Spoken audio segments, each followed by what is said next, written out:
तर पुण्यामधील विविध विकास कामांचा अजित पवार यांनी सविस्तर आढावा घेतलेला आहे। वळत पुढच्या बातमीकडे, भूसंपादनाचा मोबदला न मिळाल्यामुळे शेतकरी आक्रमक झालेले आहेत। इंदोर हैदराबाद मार्गाच्या मोबदल्याचा हा मुद्दा आता पुन्हा एकदा तापलेला आहे। जळगावच्या मुक्ताईनगरमध्ये शेतकऱ्यांचं आंदोलन सुरू आहे। शेतकऱ्यांकडून जलसमाधी आंदोलन छेडण्याचा प्रयत्न सध्या केला जातोय। तर जळगावच्या मुक्ताईनगरमध्ये शेतकऱ्यांचं आंदोलन सध्या सुरू आहे आणि शेतकऱ्यांकडून जलसमाधी आंदोलन छेडण्याचा प्रयत्न केला जातोय। एकंदरीतच इंदोर हैदराबाद मार्गाच्या मोबदल्याचा मुद्दा हा तापलेला असतानाच याच मुद्द्यावरून शेतकरी प्रचंड आक्रमक झालेले आहेत। भूसंपादनाचा मोबदला न मिळाल्यामुळे शेतकरी आक्रमक झालेत। तर याचा मोबदला तातडीने मिळावा यासाठी शेतकऱ्यांची ही मागणी आहे। पोलिसांनी आता मध्यस्थी केलेली आहे। काही शेतकऱ्यांना या आंदोलकांना ताब्यात घेतलं जात आहे आणि हे आंदोलन करण्यापासून रोखलं जात आहे। मंगेश जोशी आपल्यासोबत आहेत। अधिकची माहिती जाणून घेऊयात। मंगेश, शेतकऱ्यांकडून हे जलसमाधी आंदोलन छेडण्याचा प्रयत्न करण्यात आला। सध्याचं हे आंदोलनाची काय स्थिती आहे? नक्कीच ऋतुजा, खरं तर इंदोर हैदराबाद महामार्गाच्या कामासाठी भूसंपादन करण्यात आलेलं आहे। मात्र या ठिकाणी योग्य मोबदला न मिळत असल्याने गेल्या 4 महिन्यापासून शेतकऱ्यांनी या ठिकाणी पूर्णा नदीच्या काठावरती आंदोलन सुरू केलेलं होतं। मात्र अद्यापही सरकारकडून दखल घेतली जात नसल्याने आज या ठिकाणी शेतकऱ्यांनी जे आहे या ठिकाणी जलसमाधी करण्याचा पवित्रा घेतला आहे आणि पूर्णा नदीमध्ये खरं तर जलसमाधी आंदोलन छेडण्यासाठी शेतकरीचा मोर्चा जो आहे हा आता पूर्णा नदीच्या काठावरती आला आहे। मात्र या ठिकाणी पोलिसांनी सर्व आंदोलकांना या ठिकाणी अडवलेलं आहे। विशेष म्हणजे शिवसेना शिंदे गटाचे आमदार चंद्रकांत पाटील हे देखील शेतकऱ्यांसोबत या आंदोलनामध्ये सहभागी आहेत। मोठ्या प्रमाणात खरं तर या ठिकाणी पोलीस आणि शेतकरी यांच्यामध्ये संघर्ष सुरू असल्याचं या ठिकाणी पाहायला मिळते आहे। ज्या पद्धतीने काही शेतकऱ्यांनी जे आहे या ठिकाणी आत्मदहन करण्याचा देखील प्रयत्न केलेला आहे, त्यामुळे हे आंदोलन आता चिघळण्याची शक्यता वर्तवली जात आहे। एकंदरीतच आमदार चंद्रकांत पाटील हे सुद्धा जलसमाधी आंदोलनावरती या ठिकाणी ठाम आहेत। आमदार चंद्रकांत पाटील यांची देखील प्रकृती या ठिकाणी खालावलेली आहे आणि आरोग्य वैद्यकीय पथक त्यांची आता या ठिकाणी तपासणी करत आहेत। ज्या पद्धतीने जोपर्यंत आपल्या मागण्या पूर्ण होत नाही, शासन आपल्या मागण्यांची दखल घेत नाही, तोपर्यंत आपण आंदोलन मागे न घेण्याचा पवित्रा जो आहे या ठिकाणी शेतकऱ्यांनी घेतला आहे। त्यामुळे आता प्रशासन याबाबत नेमका काय निर्णय घेणार हे देखील पाहणं महत्त्वाचं ठरणार आहे। ऋतुजा, प्रशासनाच्या मार्फत काही संवाद साधण्यात आलेला आहे का? त्यांना काही आश्वासन देण्यासाठी चर्चा शेतकऱ्यांसोबत सुरू आहे का? नक्कीच यापूर्वी जे आंदोलन जे आहे शेतकऱ्यांनी छेडलेलं होतं त्यावेळेस 4 महिन्यानंतर मंत्री गिरीश महाजन यांनी खरं तर या ठिकाणी मध्यस्थी केलेली होती आणि मुंबईमध्ये अधिवेशन काळात खरं तर या ठिकाणी शेतकऱ्यांचं शिष्टमंडळ हे मुंबईत गेलेलं होतं। त्या ठिकाणी बैठक देखील झाली। त्या बैठकीत सकारात्मक निर्णय झाल्याची अपेक्षा जी आहे ती शेतकऱ्यांना होती। मात्र त्यानंतर खरं तर आंदोलकांवर पोलिसांनी गुन्हे दाखल केल्यामुळे आता शेतकरी जे आहेत ते आक्रमक झाल्याचं पाहायला मिळते आहे।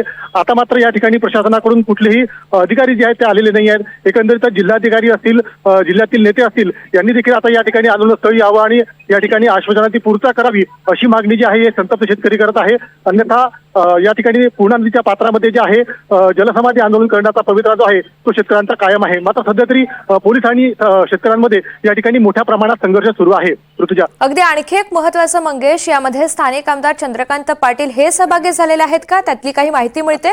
निश्चितच तुझी आता मोठी अपडेट समोर आलेली आहे की एकंदरीत या ठिकाणी आमदार चंद्रकांत पाटील यांनी देखील आत्मदहनाचा प्रयत्न या ठिकाणी केलेला आहे।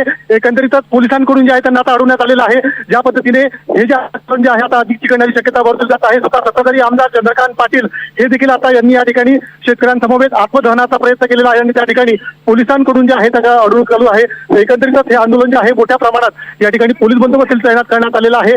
ज्या संख्येने शेतकरी जे आहेत आणि आमदार चंद्रकांत पाटील यांचे कार्यकर्ते हे मोठ्या संख्येने त्या पूर्णा नदीच्या काठावर जमलेले आहेत। संघर्ष जो आहे तो अद्याप कायम आहे। त्यामुळे आता नेमकं प्रशासन याबाबत काय भूमिका घेणार हे देखील पाहणं महत्त्वाचं ठरणार आहे। ऋतुजा, मंगेश, हे जे चंद्रकांत पाटील आहेत ते शिंदे गटाचे आमदार आहेत, असं असताना त्यांचं सरकार असताना तरी सुद्धा त्यांनी सरकारच्या विरोधातली ही भूमिका घेऊन या आंदोलनामध्ये आपला सहभाग कायम ठेवलेला आहे। एकंदरीत या भूमिकेबाबत इतर शेतकऱ्यांचं नेमकं कसं मत आहे किंवा त्यांची या सगळ्या संदर्भात नेमकी काय भूमिका आहे? नक्कीच ऋतुजा, खरं तर या भूसंपादनामध्ये आमदार चंद्रकांत पाटील असतील किंवा राष्ट्रवादीचे ज्येष्ठ नेते एकनाथ खडसे यांची देखील जमीन जी आहे या भूसंपादनात गेलेली आहे। यापूर्वी एकनाथ खडसे आणि चंद्रकांत पाटील हे देखील या आंदोलनात सहभागी झालेले होते। मात्र आता एकनाथ खडसेंनी आपली भूमिका बदलून या प्रकरणी न्यायालयात त्याच बघणार असल्याचं म्हटलेलं आहे। तर दुसरीकडे मात्र चंद्रकांत पाटलांनी आपण शेतकऱ्यांसमवेतच या ठिकाणी न्याय मागणार असल्याची भूमिका जी आहे ती घेतलेली आहे। सत्तेत जरी असलं तरी आपण शेतकऱ्यांसमवेत आहोत आणि त्यामुळे आपण शेतकऱ्यांसोबत या ठिकाणी आंदोलन करू आणि जोपर्यंत खरं तर प्रशासन जे आहे एकंदरीत प्रशासनाविरोधात त्यांची खरं तर ही भूमिका आहे आणि कुठेतरी आता सत्ताधारी आमदार चंद्रकांत पाटील हे देखील एकंदरीत या संपूर्ण प्रकरणामध्ये आता कशा पद्धतीने या ठिकाणी शासनाकडे दाद मागणार आहेत, शासन कशा पद्धतीने याची दखल घेणार आहे हे देखील पाहणं महत्त्वाचं ठरणार आहे. तुझ्या मंगेश, गेल्या किती महिन्यांपासून हा लढा दिला जातोय आणि आता या काही आंदोलकांना, शेतकऱ्यांना पोलिसांनी ताब्यात घेतलेलं आहे. या पुढची नेमक्या आंदोलकांची, शेतकऱ्यांची भूमिका काय? नक्कीच खरं तर ज्या पद्धतीने गेल्या वर्षभरापूर्वी जी आहे या संपूर्ण भूसंपादनाची प्रक्रिया जी पार पडलेली होती, मात्र या भूसंपादनात महामार्गाच्या जे भूसंपादन झालेलं आहे ज्या पद्धतीने नियमाप्रमाणे व न्यायालयाच्या आदेशाप्रमाणे जी शेतकऱ्यांना भरपाई मिळायला पाहिजे होती ती मिळत नाहीये आणि त्यामुळे कुठेतरी हे शेतकरी जे आहेत गेल्या वर्षभरापासून लढा देत आहेत. आणि ज्या पद्धतीने 4 महिन्यापासून शेतकऱ्यांनी आंदोलन देखील सुरू केलेलं होतं आणि या आंदोलनानंतर देखील अद्यापही कुठेही दखल घेतली जात नसल्यामुळे आज त्यांनी खरं तर या ठिकाणी जलसमाधी आंदोलन करण्याचा जो पवित्रा घेतलेला आहे. मात्र आता काही जरी झालं तरी आपण आंदोलन मागे घेणार नाही असा पवित्रा जो आहे, अशी भूमिका जी आहे ती या आंदोलक शेतकऱ्यांनी घेतलेली आहे. सध्या स्थितीमध्ये पूर्णा नदीच्या काठावर अक्षरशः जिकडनं 10 ते 20 फुटाच्या अंतरावरती खरं तर आता आमदार चंद्रकांत पाटील आणि त्यांचे सगळे समर्थक शेतकरी आंदोलक हे जे आहे मोठ्या प्रमाणात पोहोचलेले होते. त्या ठिकाणी अनेक पोलीस बंदोबस्त जो आहे तो तैनात करण्यात आलेला होता. स्वतः DYSP पदाचे अधिकारी यांनी देखील त्या ठिकाणी मोठा गराडा घालून जे आहे या ठिकाणी नदीत कुदण्यापासून आंदोलकांना अडवलेलं आहे. आंदोलकांना अडवलं त्यामुळे कुठेतरी या ठिकाणी गोंधळाचं वातावरण निर्माण झालेलं होतं. शाब्दिक चकमक जी आहे ती देखील झालेली होती आणि त्यानंतर आता या ठिकाणी जे आहे पोलिसांकडून सगळ्या आंदोलकांना समजून काढण्याचा प्रयत्न मंगेश, काही क्षणांसाठी थांबवते. आपल्यासोबत या सगळ्या संदर्भात बातचीत करण्यासाठी एकनाथ खडसे हे फोन लाईनवरून जोडले गेलेले आहेत. एकनाथजी, आपण पाहतोय मुक्ताईनगरमध्ये शेतकऱ्यांचं हे आंदोलन सुरू आहे. गेल्या कित्येक महिन्यांपासून लढा दिला जातोय आणि आता पोलिसांनी त्यांना ते ताब्यात घेतलेलं आहे. मात्र अद्यापही कोणतं आश्वासन हे देण्यात आलेलं नाही. या रस्त्याच्या संदर्भामध्ये लार कायदा जो होता पूर्वी 2013चा त्याप्रमाणे पैसा मिळावा हा शेतकऱ्यांचा आग्रह आहे आणि त्या ठिकाणी अत्यंत अल्प किमतीमध्ये शेतकऱ्यांच्या जमिनी घेत आहेत. तर शेतकऱ्यांचा त्याला विरोध आहे. त्या शेतकऱ्यांचा तर रस्त्याच्या कामाला विरोध नाहीये, पण मोबदला नीट मिळत नाही म्हणून त्यांचा विरोध आहे. या संदर्भामध्ये मी स्वतःच पुढाकार घेतला होता आणि मी स्वतः आंदोलन केलं होतं, कारण माझी 10 एकर जमीन त्याच्यामध्ये जाते. कारण त्याच्या संदर्भामध्ये महाराष्ट्राच्या विधानसभेमध्ये मी चर्चा उपस्थित केली होती. चर्चा उपस्थित केल्यानंतर मंत्र्यांनी आश्वासन दिलं होतं बावनकुळेंनी किंवा याच्या संदर्भातली बैठक घेऊ आणि मला हे तुमचं म्हणणं जवळपास मान्य आहे, पण नीट मला माहिती नसल्यामुळे बैठकीमध्ये येईल. मग बावनकुळे नितीन आपल्या बावनकुळेंची नागपूरला गडकरी साहेबांसमोर चर्चा झाली. गडकरींनी सांगितलं की या संदर्भामध्ये आता लार प्रमाणात पैसे देणं शक्य नाही, परंतु या मधला मार्ग काढावा शासनाने असा प्रयत्न करावा असं त्यांनी सांगितलं. गडकरींनी सांगितलं की तुम्हाला नंतर लागलं तर न्यायालयात जावंच लागेल अशी स्थिती आहे. मी स्वतः मुख्यमंत्री महोदयांनाही असं आवाहन केलं की मार्ग काढा, परंतु कायदेशीर अडचणी त्याच्यामध्ये यायला लागल्या. त्यानंतर निघून गेलेलं आहे. नोटिफिकेशन निघून गेल्यानंतर त्याचं कॉम्पन्सेशनची प्रक्रिया सुरू होऊन गेलेली आहे. कलेक्टरनं ते करून टाकलेलं आहे आणि जिल्हाधिकाऱ्याने त्याच्या संदर्भामधला निर्णय देऊन टाकलेला आहे. आता त्याच्यावर कायदेशीर जिल्हाधिकाऱ्यांचं म्हणणं असं होतं की माझ्या निर्णयाच्या विरुद्ध तुम्ही कोर्टामध्ये जा आणि कोर्टामध्ये गेल्यानंतर मग मला काही माझ्याकडे आल्यानंतर मला निर्णय देता येईल. पण शेतकऱ्यांचा आग्रह आहे की त्यांनी सांगितलं, मी मान्य केलं. शेवटी गडकरी साहेब, मुख्यमंत्री देवेंद्रजी फडणवीस, बावनकुळे यांनी मला हे मार्ग सांगितलं की कितीही भांडून किंवा काही उपयोग होणार नाही, तुम्हाला याच्या विरुद्ध न्यायालयात अपील करावं लागेल. सरकार न्यायालयाच्या माध्यमातून तुम्हाला देऊ शकेल, कारण आदेश न्यायालयाच्या माध्यमातून येतील. पण याच्यामध्ये काही शेतकरी त्याला तयार झाले, काही शेतकरी तयार झाले नाही. जे काही शेतकरी तयार झाले नाहीत ते आता आंदोलन करत आहेत आणि आम्ही तयार झालो की आम्ही न्यायालयातच जाऊ द्या. आता सरकारशी मी खूप भांडलो, म्हणजे मी वर्ष झाले विधानसभेमध्ये खूप वेळा प्रश्न उपस्थित केला.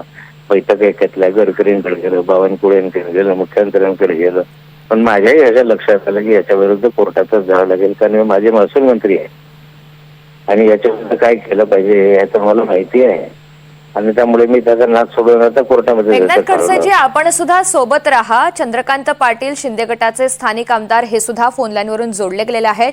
चंद्रकांतजी, आपण या आंदोलनामध्ये सहभागी झाला होतात. आपलं सरकार आहे तरी सुद्धा या आंदोलनामध्ये अतिशय आक्रमकपणे आपण सहभागी झालात. आपली पहिली भूमिका काय हे स्पष्ट कराल?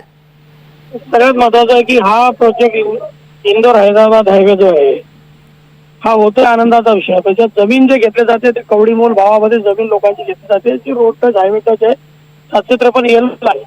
तरी तिला कुठेच त्या कालाने किंवा त्याच्यानंतरच्या लवादाने आर्बिट्रेटरने तशा पद्धतीत तिला काउंट केली आहे. 2013 पूर्वी मुक्ताईनगर मतदारसंघातल्या काही जमिनी गेल्या होत्या मुंबई नागपूर हायवेमध्ये.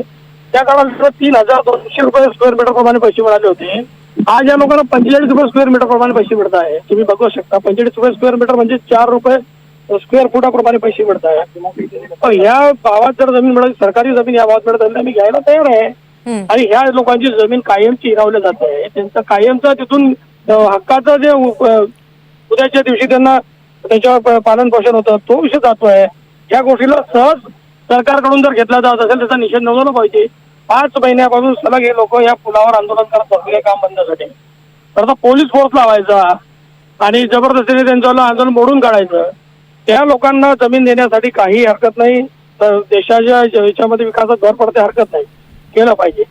आणि काही लोक सांगताय की 100% शेतकरी त्याच्यामध्ये सहभागी नाही. 100% शेतकरी 1-2 नसेल, 100% शेतकरी आज इथे उभा आहे. 100% शेतकऱ्यांना माहिती आहे की इथून तो कोर्टात गेला तर त्याला 15 वर्ष लागतील आणि 15 वर्षात त्याची एक पिढी निघून जाईल. उद्याच्या दिवशी त्याचा हक्काचं जे उद्याचा जे त्याचा रोजगाराचा विषय होता तो जातो आहे. आता 1.5 एकरवाले लोकांची जर जमीन जात असेल त्यांनी काय केलं पाहिजे? आंदोलनाशिवाय पर्याय काय आहे? सरकारसमोर मी पण अनेक वेळा हा विषय मांडला होता. मागच्या आठवड्यामध्ये बावनकुळे साहेबांशी आणि गिरीश महाजन साहेबांसोबत एक बैठक झाली होती. पण काय झालं इथे हायवेवाले जे आहे ते इतके म्हणजे मला असं वाटतं की हे सरकार चुकलं की सरकारच्या प्रमाणे काम करायला लागलं काय. आता ना इलाज माझा आता असं बोलावं लागतं कारण मी सरकारमध्ये आहे. पण अशा पद्धती आता इथे पाहतोय मी घमासान शेतकरी जीव द्यायला उतारलेला झालाय आणि इथे फक्त पोलीस लावायचे 2-4 आणि त्यांना उचलून फेकायचं हे योग्य नाही. मला असं वाटतं शेतकऱ्यांच्या पाठीशी उभं राहणार हे सरकार आहे. माननीय फडणवीस साहेबांना मी विनंती करेल, एकनाथ शिंदे साहेबांना विनंती करेल की अशा पद्धतीत काही होत असेल तर तुम्ही त्यात लक्ष घातलं पाहिजे आणि लोकांना न्याय दिला पाहिजे. शेतकरी त्याची हक्काचं मागतोय. काल घेतलेल्या काही विषय नाही प्रॉपर्टी त्याची बापजादेची प्रॉपर्टी आहे आणि त्या लोकांना बहादूर सिंग राजपूत 1.5 एकर प्रॉपर्टी आहे. ती गेली तर त्याच्या हातात काही लागत नाही आहे. त्याचा रोजगार कायम हिरावतो हे कोण बघेल? आणि अशा स्थितीमध्ये लोकांना आंदोलन करायला उतारू होणे हे मला असं वाटतं योग्य नाही. अगदी आपण या सगळ्या संदर्भात सविस्तर प्रतिक्रिया व्यक्त केली त्यासाठी धन्यवाद. एकनाथ खडसे सुद्धा या सगळ्या संदर्भात प्रतिक्रिया देत होते, त्यांचेही आभार. तर आंदोलनाशिवाय दुसरा कोणताही सध्या पर्याय नाही.